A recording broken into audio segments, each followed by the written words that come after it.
Hello, it's Eric from E.M.B.R. and today we're doing Queens Highway After Party. It's stage 4 of the Zwift April series. Thumbnail here kind of tells the story. Part of the race I was thinking highway to hell because look at the graph. The pace was fast. And the other part I was thinking I will survive because at a certain point that much red, it became about survival more than anything else. Laps were fast. Congrats, 7th on Queens Highway After Party. Saw that in Strava afterwards. If you've been following the series with me, you know that fast is what I want for the race. I'm chasing the GC. But sometimes the moral of the story is be careful what you ask for. You might get it. And these laps are fast, you'll see that, but they're also repetitive, so I am going to time lapse it and I'll put in chapter markers for each lap. You can follow along. And this one does start off fast right downhill. That picks up the pace pretty quickly. And already somebody's off the front, and that's going to be consistent throughout this race. Unlike LaGuardia, the punches on this one are a little bit longer, so it's quite a bit of sustained watts on a long grindy climb here. You do catch a flat right before you get up onto another punch to the banner, and at the banner you're going to pick up either an anvil or a feather. I got an anvil here. You've seen some people pop anvil right away, and I'm slowing down the video so you can kind of see how this is going. I actually like a little lemming, not right away, but pretty quickly hit mine as well. It's too early. It's not where you want to hit it, and that's why I'm running this at 100% so you can kind of see the point. Right now it's -2%. You'll see here, right around here, -5. That's about where you want to hit it. That HUD that you're seeing on the climb is the after party. We're going to left turn. You're not going to catch that for a few more laps, but that's where you want to do the anvil. But right back again we are, fast and furious, onto that long grindy climb again, and I am feeling it a little bit, sadly. Legs are not feeling good today. Pace is amazing.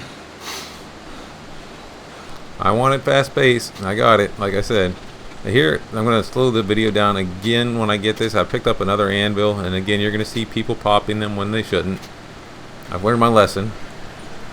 Right there at that 5 to 6%, you can see where I hit it. And that's carrying a lot more speed, like right through the field into Super Tuck there. And it expires right about the bottom. Bang, you got a lot of speed heading into this turn. Let the field flow over, pick them up. No issues there, but that's about where you want to hit it if you get the anvil. Works pretty well. You could actually even sag back a little bit on the field and let the anvil carry you into the field again. Honestly, I'd prefer the feather for these long grindy climbs, but you get what you get and you try to make the best use out of it. As you can see, there are still folks off the front this whole time. I picked up another anvil this time. I'm just showing it again, this time a little bit from the back on a tail gun or mid gun if you want, and much the same again. It's solid expiry right about the time you hit the bottom in the Super Tuck, and good speed. And again, I could probably even sag a little bit further to the back so that I didn't get my nose into the wind, but just let folks roll through, pick up pace, bang, you're done. So that's the best. If you get anvil, that's about the best use you can make out of it right there. For me, as I was going through this race, it's just tough, and you can see all the red with each one of these long sustained punches. I'm trying to stand and grind it out. It's just a surgy race. You get your little bit of descent, and then you're just right back on it, and then another big punch to the banner, and you rinse, wash, repeat, or wash, rinse, repeat. Picked up a feather this time.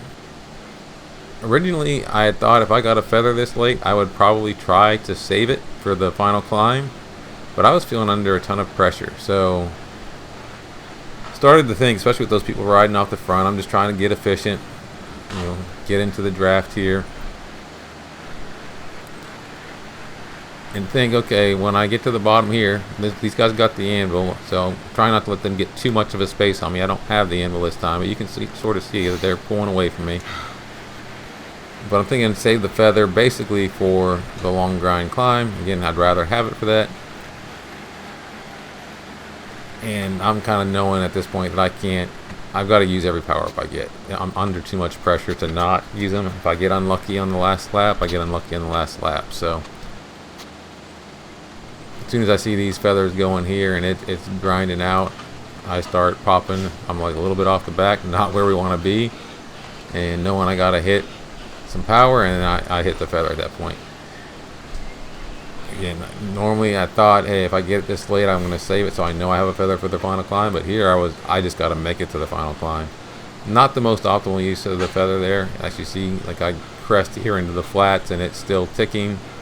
And it ends up ticking right through the blue. It kind of wears off before we get to the punch up to the banner. So that's not the best place to use the feather. That was just more of a desperation. I was under pressure falling off the back and used it to punch. Speaking of punching, here we are, right back again. And each one of these is, like, that's 800 watts. Basically just trying to stick to the back of the field.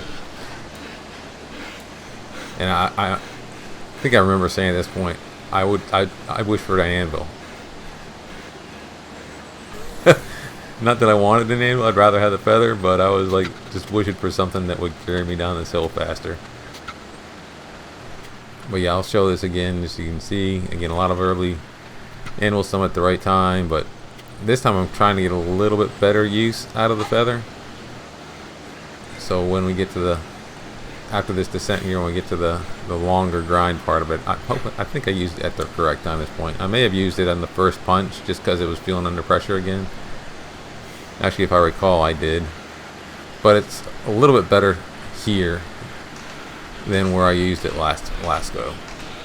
Yeah, I hit it right there. I probably could have waited till after the blue flat and then hit it on the long grind. If you watch this through, you'll see that's where most of the feathers go off.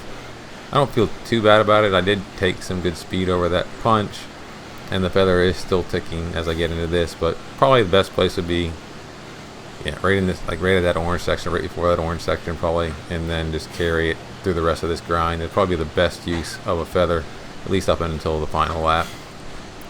I definitely could have been more efficient and needed to be more efficient. As I get through this grind here, pushing pretty hard, I'm absolutely feeling it. Yeah, a little yellow pain here. And I'm slowing it down here because, yeah, we're just grinding out. And you can just, if you're looking at my face, and my face will disappear from the camera as we're pushing up this hill, but there's not a lot of confidence. There's just a lot of stress and pressure. Especially as we hit this pop here. Yeah, that's not the face of a man who's doing well. Absolutely at the limit. But we made it to the top. The overall time is just tremendous right now. Give me a feather. Alright then. Anvil it is. I guess we just need to use it correctly, right? There's people doing it wrong. I know not to do that. Oh. You had one job to do. One job. Hit it early, damn it. Nervousness. This is where I need to hit it. But even without the anvil, I do catch reasonable draft and reasonable speed coming down this. It's not too bad of a mistake. Would have been better to have speed for sure, and then carry that right into this orange section so you didn't have to hit it quite as hard. And you do have to hit this orange section hard. If you want to carry the speed, take the speed, punch hard over the orange. I know I don't have the power to go hard all the way to the finish here, so my thought originally was I'm going to settle in. As scorekeeper goes by me though, I know I had to at least be on his wheel. Not full gas, but at least on his wheel. He knows what he's doing and he's going to be at the front, and if I'm not on that wheel, that tells you it's bad. So then I thought maybe if I could just pull energy to the orange, I can at least catch this group in front of me. No feather though at this point, and no power in the legs more relevantly. 500 watts is not enough to get it done. If this had been a slower race, I might still have punch. It was a fast race, I got no punch. That's part of the fitness I'm working on, so it is what it is. It's outstanding group of A's here, pushing very hard. I'm happy for the pace for the GC, but for the race here, 400 watts.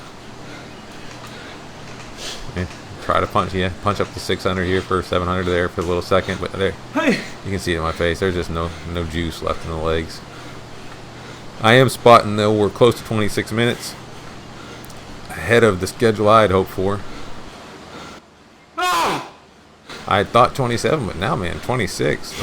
Let's carry this in and let's get as well placed in the GC as we can. Punch with all I got left. My head's going left and right like that. That's like me out for the count, but just enough oomph here. Right turn through the banner, 26.17. And that's, my friends, a proper set of A's. Just doing what they're capable of and bearing a 54-year-old guy. 53, but within a month and a half of 54. And I'm counting age now. It's my handicap.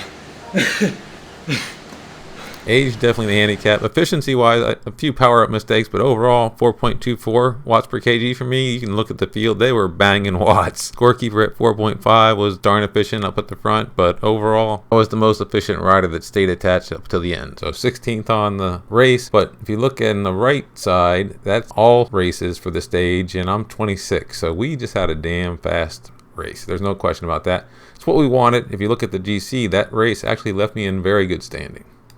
And here's that GC. Add this very fast race to the prior three, which I've also focused on making sure were fast races. And I'm 4th overall on the global leaderboard. Oh, that hurt.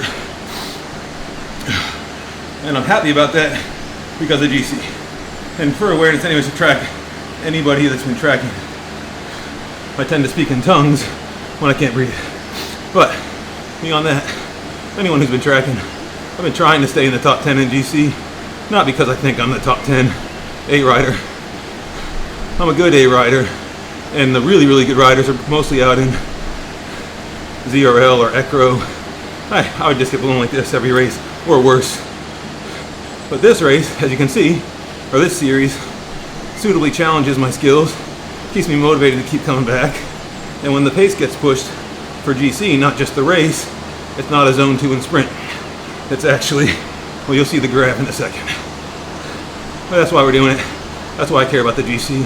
Just the trick to keep this in the game so that these stay in the game. That's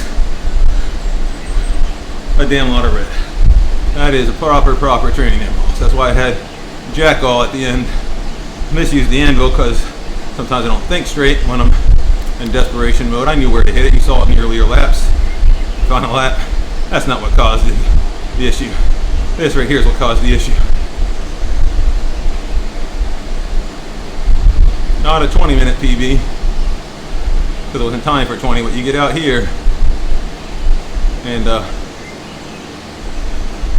we're riding the fine line. Intervals report always tells the story a little bit better though.